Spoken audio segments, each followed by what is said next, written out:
Cannabis clubs are popping up everywhere in South Africa. The question is, are they legal or not? We spoke to some of the industry experts and asked them exactly that question. I interviewed Cobus Skuman, director of Grow One Africa, which has a number of affiliate clubs throughout SA, and asked his opinion. Hey, welcome everybody. We're chatting to Cobus Skuman, who's director of Grow One Africa.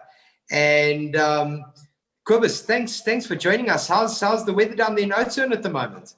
Well, actually amazing. We've got a rainy night tonight in Oudtshoorn, so that's brilliant. We don't see those often. That's fantastic. If you can briefly explain the basic concept of a cannabis club for those that may be watching that don't know what we're talking about. Okay, Quinn. Look, there's so many clubs around. So the basics, it's a group of people. We call it an association of people. And when it comes to cannabis, they're exercising their constitutional right to possess, cultivate, and consume and share their cannabis in private. So that's basically it. So if you think of a social club, they've got four foundational principles. It's non-profitability. Mm-hmm. So it must be an NPO or NPC. Community orientated. So it's always something that's driven from within the community. It's fully transparent, so there's no drug deals happening and no dodgy stuff. And then very important, which I think a lot of oaks miss the boat, is supply must follow demand.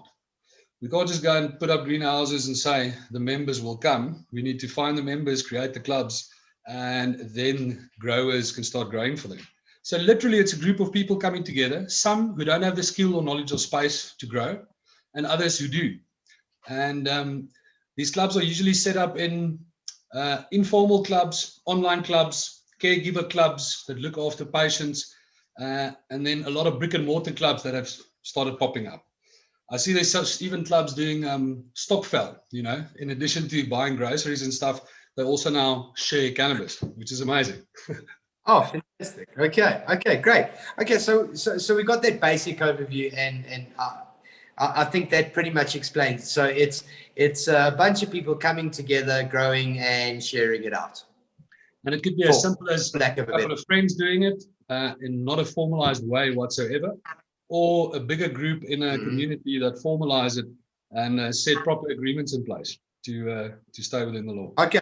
When did cannabis clubs sort of first start popping up in South Africa? I'm going about 2-3 years back. It could be more.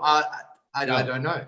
No, it must be more. I mean, before I even knew about THC or CBD or phenos or things like that, there must have been clubs operating.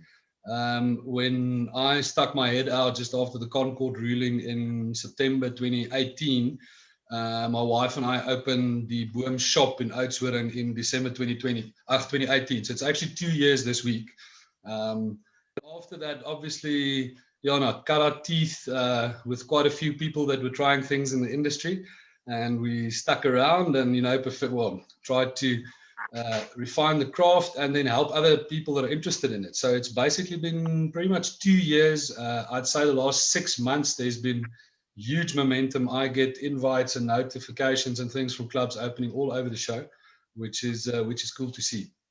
There is, as I see it, and some people have sort of interpreted it, because that's what it is. It's an interpretation. Yeah. That I give money in whatever form, card, cash, tap and go, whatever the case may be, and cannabis comes to me. That's what a lot of people see that happens in clubs. Is that actually happening? Because I've said, how can cannabis clubs be legal despite the sale of THC being illegal? Please help me out with this. Help everybody out. The club is facilitating, like we said, these two groups of members that are able to cultivate and members who cannot cultivate. And they facilitate the process of actually a member leasing a property from another member, and also a limited duration employment contract for a member to appoint another member to grow their cannabis for them. All right. So if there's any remuneration, reimbursement, any type of monies that is changing hands, it is a reimbursement of exactly that. And yeah, I think as we'll discuss probably later on, there is no sell in cannabis, and we are fully aware of that. And that's why the club model is working. Yeah. But that's why I asked you the question. Remember, you're one of the pioneers. You know your stuff. Yeah. You're the guy that actually. You're one of the guys that's actually doing it. So, if we look at the amount of associate clubs that are growing rapidly with your group, you're doing it pretty well. So, that's also something that, you know, we also will definitely address that. I love how all these things pop up, you know, partner clubs and affiliated clubs and the group and things like that, you know. So this group is me and my wife that on 18 September, when I phoned her, I asked her, what were you doing? And she was planting seeds because we could start planting now. And then we started the social club. And since then, it's just grew from that, a bunch of friends trying to figure out how to help each other. So I learned the difference between affiliate and associate. And I like the word associate because it can be used more loosely. And it could be seen as an affiliation, but mostly by a third party. So this is a solo operation. I've got a lot of great people around me that are assistants and, you know, in their own right, experts, and they're helping other friends to make sure that they comply with current legislation while building up these social clubs. So, yeah. I'm going to say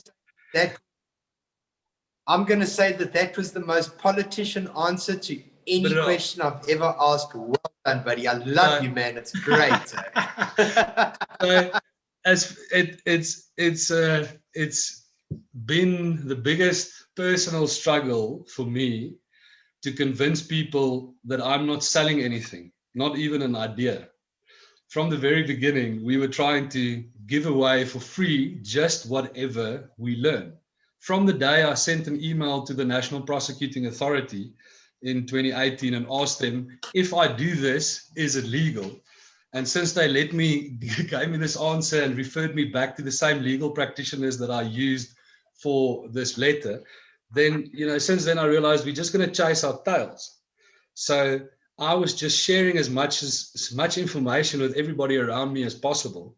And that has led to people opening up beautiful places and great social clubs that are functioning for more than a year now. You know, if you think of the Joint, the Toke House, you know, they're all out there. Tiny Town. These are all independent places. These are all people, founding members that started this in their community, you know, and they shared with us, we shared with them. Yeah. Great. Okay.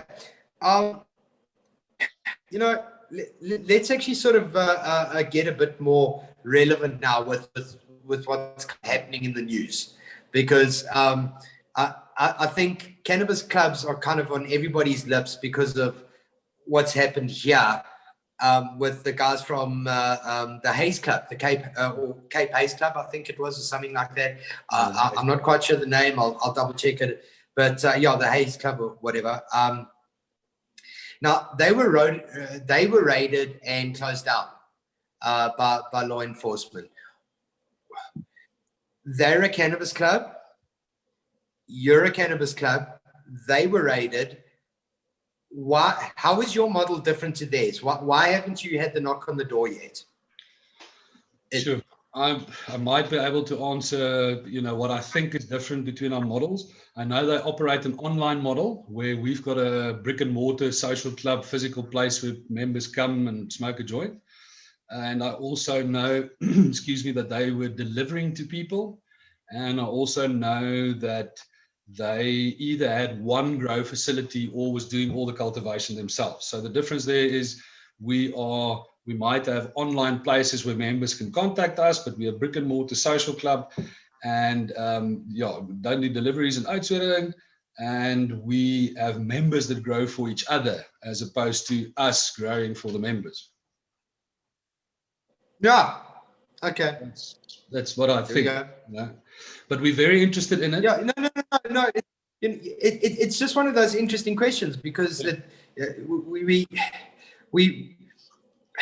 cannabis clubs are, like you say, are mushing about everywhere. They are just literally popping up everywhere, and everyone's got a different name, and it's great. And you know, like I can't join all of them. No, I'm with you. And the thing is,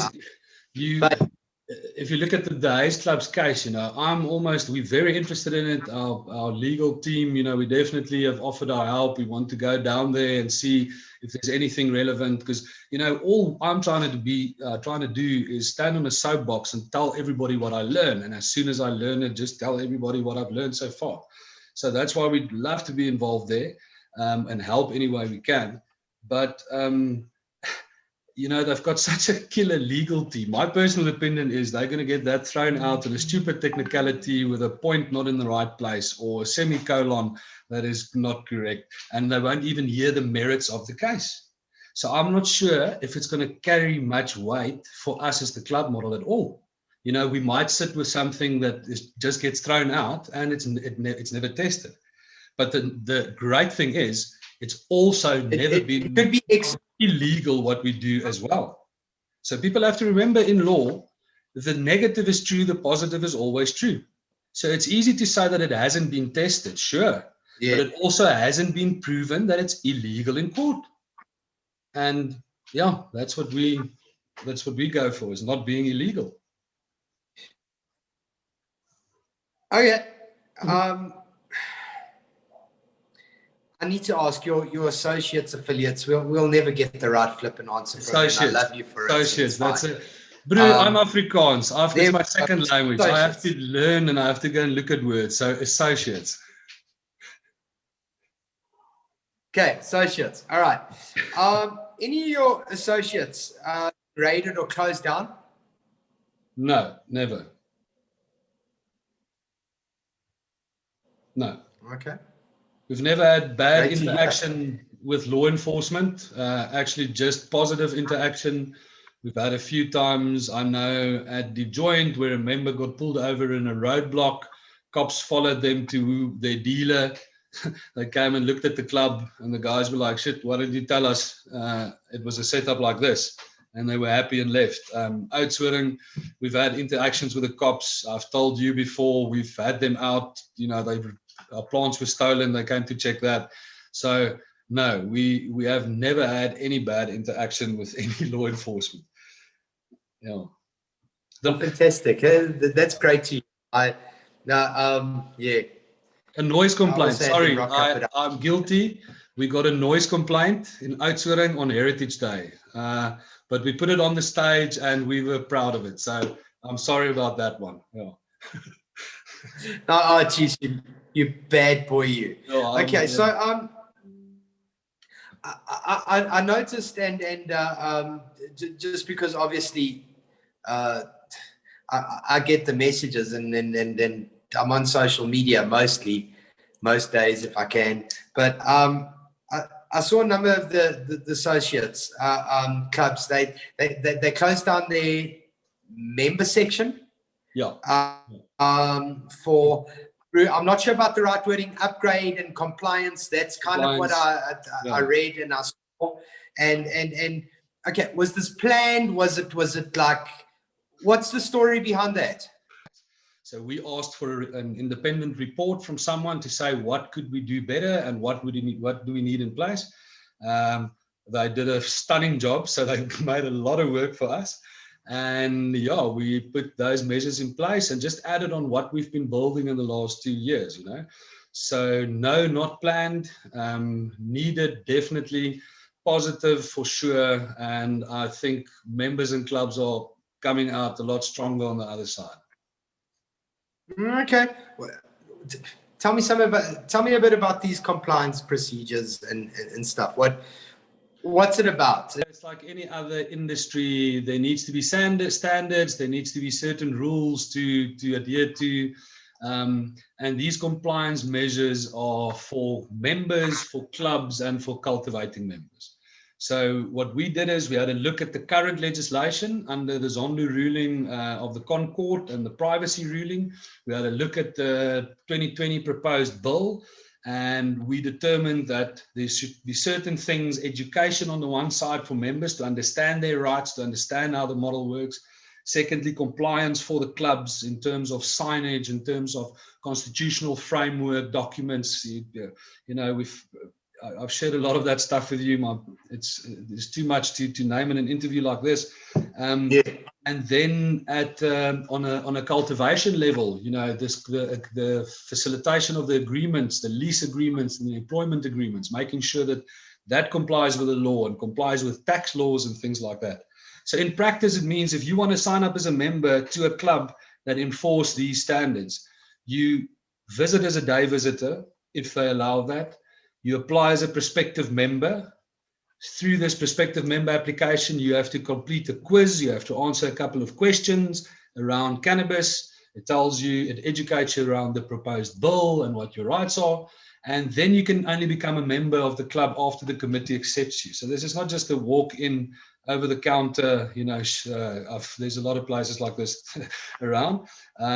This is a continued cannabis compliance procedure. And we start this journey with our members and we make sure that they remain compliant and that we can ensure their safety that way.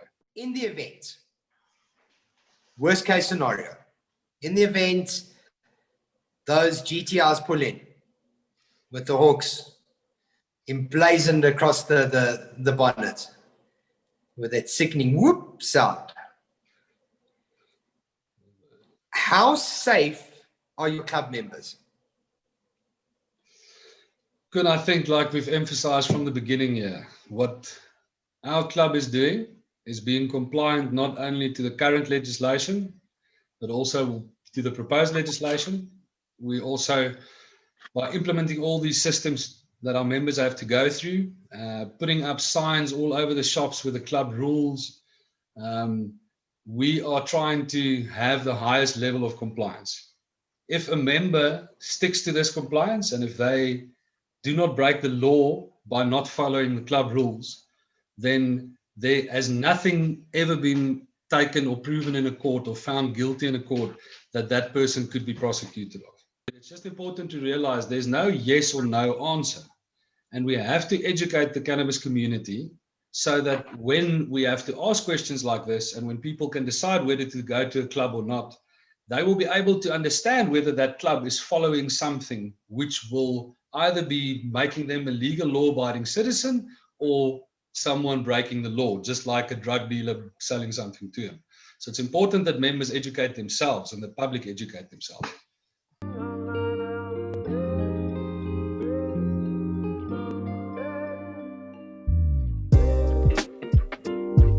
Over and above their Facebook statements, I managed to get hold of Jack Stone, one of the founders of the Cape Cannabis Club, and he sent through an interesting email statement.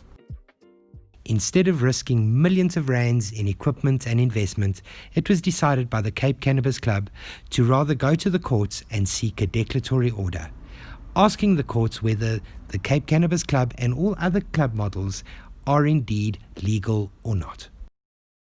The case will be heard early 2021. Next up, I got hold of Paul Michael Keichel, who's a partner at Schindler's Attorneys, and asked him exactly what he thought about all of this. Are cannabis clubs legal?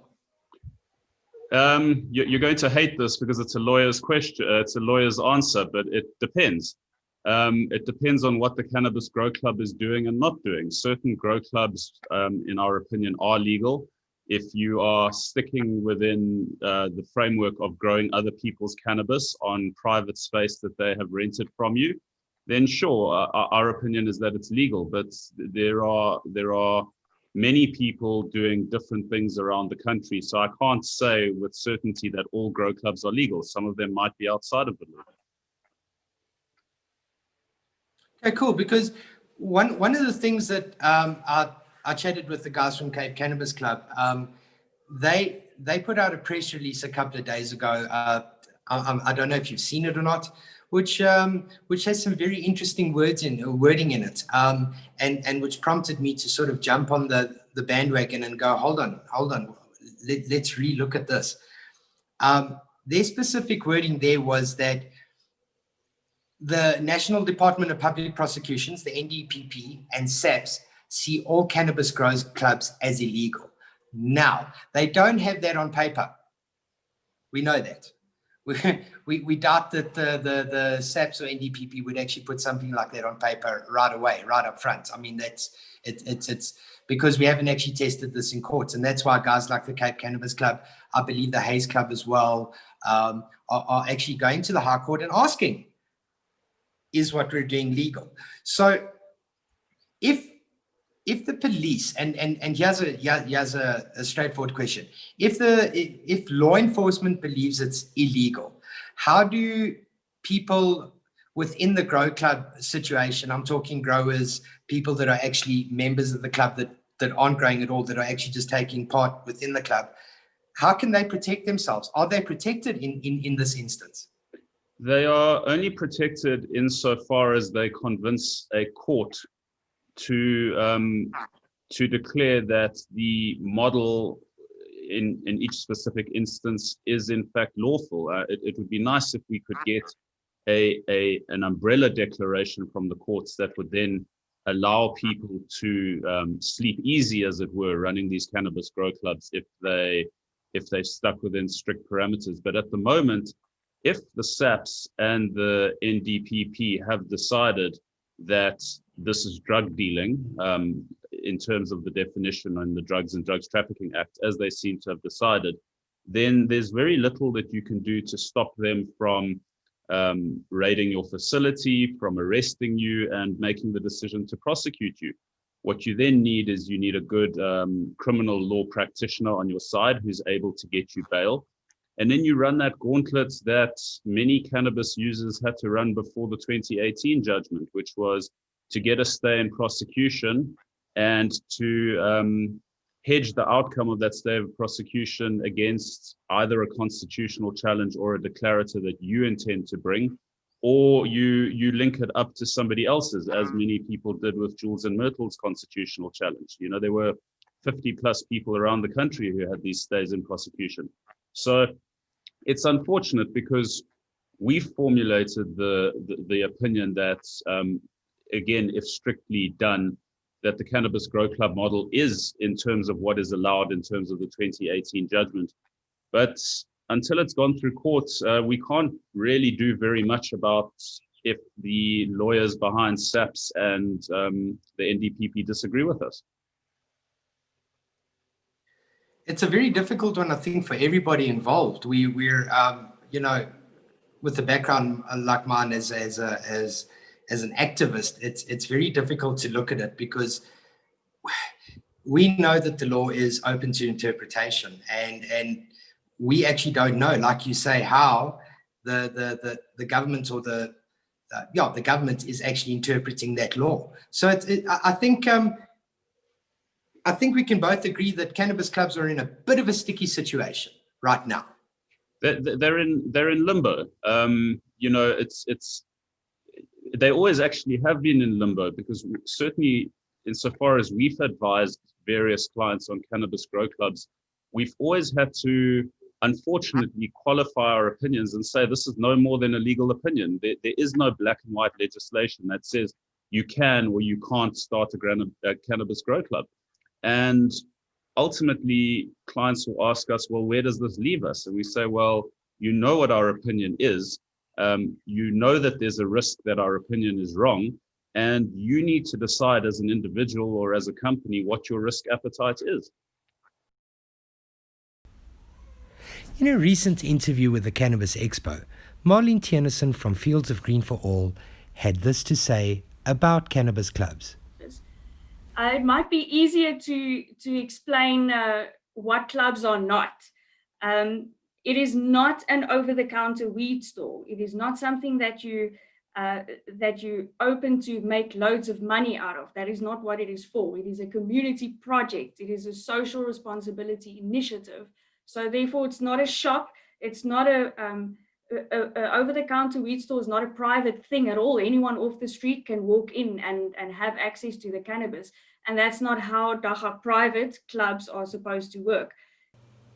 At the end of the day, it's a very difficult decision to make. Are cannabis clubs legal or are they not?